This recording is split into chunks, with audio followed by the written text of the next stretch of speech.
আসসালামু আলাইকুম আরহামতুল্লাহ। সুপ্রিয় দর্শক, আশা করছি আপনারা আল্লাহ তাআলার অশেষ রহমতে ভালো আছেন এবং সুস্থ আছেন।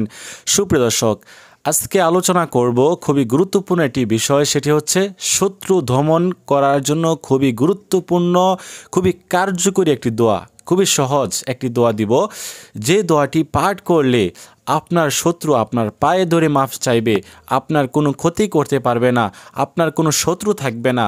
যত ধরনের শত্রু রয়েছে, আপনার যত ধরনের শত্রু, সব শত্রু আপনার পায়ে ধরবে, আপনার কোনো শত্রুই থাকবে না। শত্রু দমন করার জন্য খুবই গুরুত্বপূর্ণ, খুবই কার্যকরী একটি দোয়া আজকে আপনাদেরকে দিব। খুবই সহজ একটি দোয়া। সুপ্রিয় দর্শক, এই দোয়াটি কিন্তু কোরআন শরীফ থেকে নেওয়া, কোরআনি একটি আমল। সেজন্য আপনারা অবশ্যই মনোযোগ সহকারে এই ভিডিওটি সম্পূর্ণ দেখার চেষ্টা করবেন, আর এই ভিডিওতে আমি যেভাবে বলবো সেভাবে আমলটি করার চেষ্টা করবেন। সুপ্রিয় দর্শক, যারা এই চ্যানেলে নতুন আসছেন, এখনও পর্যন্ত চ্যানেলটি সাবস্ক্রাইব করেন নাই, অবশ্যই চ্যানেলটি সাবস্ক্রাইব করে পাশে থাকবেন, যাতে করে নতুন নতুন ভিডিওগুলো সবার আগে পেয়ে যান। আর এই ভিডিওটি যদি আপনার কাছে ভালো লাগে, অবশ্যই এটি লাইক করে দিবেন এবং কমেন্ট করতে ভুলবেন না। সুপ্রিয় দর্শক, যারা এই আমলটি করতে চান তারা অবশ্যই এই ভিডিওর নিচে কমেন্ট করবেন, আমি ইনশাল্লাহ অনুমতি দিয়ে দিব। যাদেরকে অনুমতি দিব তারাই অবশ্যই এই ভিডিওটি দেখে আমলটি করবেন। সুপ্রিয় দর্শক, অনেকের অনেক ধরনের শত্রু রয়েছে। হ্যাঁ, আপনাদের পরিবারের ভিতরেই আপনার শত্রু রয়েছে, কিন্তু আপনি জানেন না, বা কোন ব্যক্তি আপনার শত্রু আপনি কিন্তু তা জানেন না। আপনার অনেক ধরনের শত্রু রয়েছে, আপনি অনেককে চিনেন বা অনেককে আপনি চিনেন না। কোনো সমস্যা নাই, আপনি আমলটি করবেন। আপনার যত বড় শত্রু থাকুক না কেন, আপনার ক্ষতি করতে চাচ্ছে, হয়তো আপনি বুঝতেছেন না, আপনি কি করবেন? এই আয়াতটি পাঠ করবেন। এই আয়াতটি পাঠ করলেই আপনি সকল ধরনের শত্রু থেকে মুক্তি পাবেন। শত্রু আপনার কোনো ক্ষতি করতে পারবে না। আল্লাহ তাআলা আপনাকে হেফাজত করবেন শত্রুর হাত থেকে, এবং আল্লাহ তাআলা আপনাকে সাহায্য করবেন। আপনাকে কোনো ধরনের ক্ষতি করতে পারবে না শত্রু আপনার কাছে মাফ চাইবে। যারা আপনার সাথে উল্টাপাল্টা কাজ করছে, মানে মারামারি করছে বা কোনো ধরনের কষ্ট দিয়েছে, এরকম কোনো কথা বলেছে, ওই ব্যক্তি এসে আপনার কাছে মাফ চাইবে। তো কোনো ধরনের শত্রু আপনার থাকবে না।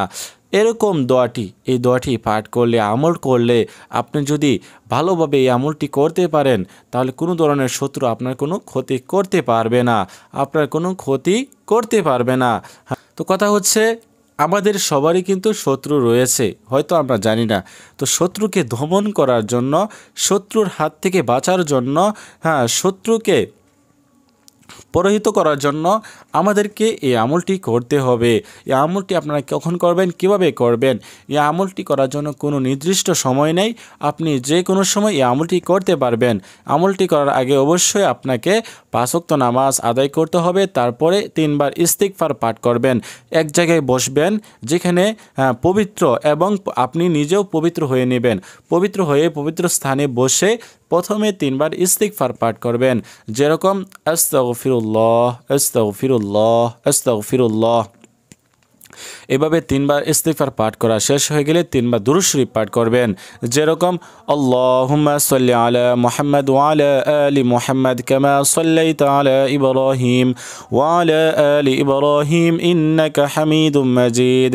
اللهم بارك على محمد وعلى آل محمد كما باركت على إبراهيم وعلى آل إبراهيم إنك حميد مجيد। তারপরে কি করবেন? এই আয়াতটি, আমি যে আয়াতটি শিখে দিচ্ছি, এই আয়াতটি আপনারা খুবই সুন্দরভাবে সহিষ্ণুভাবে শিখে নেবেন। আয়াতটি কি? আয়াতটি হচ্ছে হামিম লা ইউনসারুন, হামিম লা ইউনসারুন, হামিম লা ইউনসারুন। এইভাবে আয়াতটি আপনি কি করবেন? 11 বার পাঠ করবেন। এই আয়াতটি আপনাদেরকে 11 বার পাঠ করতে হবে। তারপরে শেষে আবার 3 বার দুরূদ শরীফ পাঠ করতে হবে।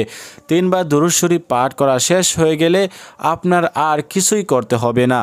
তো আপনি যদি আপনার সময় থাকে আপনি কি করবেন, এই দোয়াটি কমপক্ষে 100 বার পাঠ করবেন। 100 বার পাঠ করবেন এই দোয়াটি, হামিম লা ইউনসারুন। যখন আপনি এই দোয়াটি 100 বার পাঠ করে এভাবে আমল করবেন, আল্লাহ তাআলা আপনার দোয়া কবুল করে নেবেন। আপনার আমলটি আল্লাহ তাআলার কাছে গ্রহণযোগ্য হয়ে যাবে।